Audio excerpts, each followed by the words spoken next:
Welcome to the latest installment of Chord by Chord, a series designed to build your fretboard familiarity and understanding of harmony.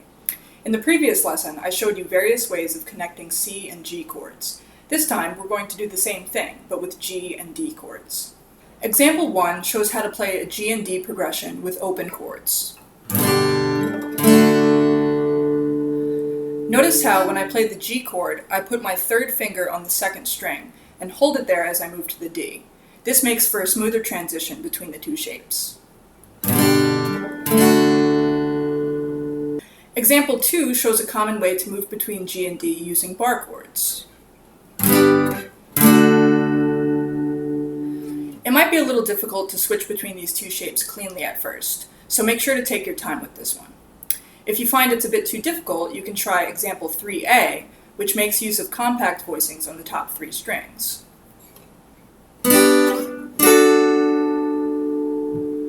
Or, as shown in example 3B, you can move lower on the neck to get to the D chord, using the top three strings of what you might recognize as the D open chord.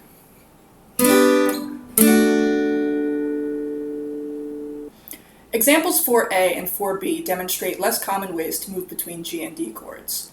Example 4A stays in 7th position, and example 4B moves up the neck to get to the D. Note that in the interest of smooth movement between these shapes, in example 4A, the lowest note of the D chord is the 3rd, F sharp, and in example 4B, it's the 5th, A. Example 5A takes things further up the neck to 10th position. Make sure to use your index finger to bar all 6 strings when moving between these shapes. Or, as an alternative, you can try example 5B, which makes use of voicings on just the top 3 strings.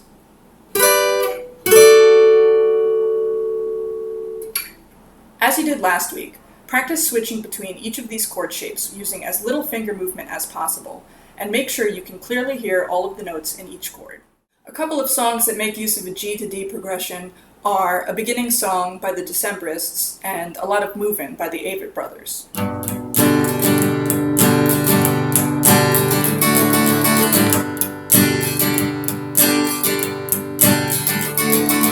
Let's commence to coordinate our sides, get them square to line,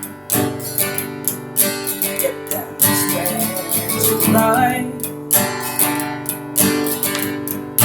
A lot of moving, a lot of rolling, a lot of driving, a lot of strolling, a lot of leaving here, arriving there, trying to go just about everywhere. A lot of thinking about where I'm going next.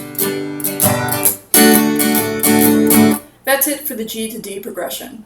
Next week, I'll introduce you to your first minor chord, A minor.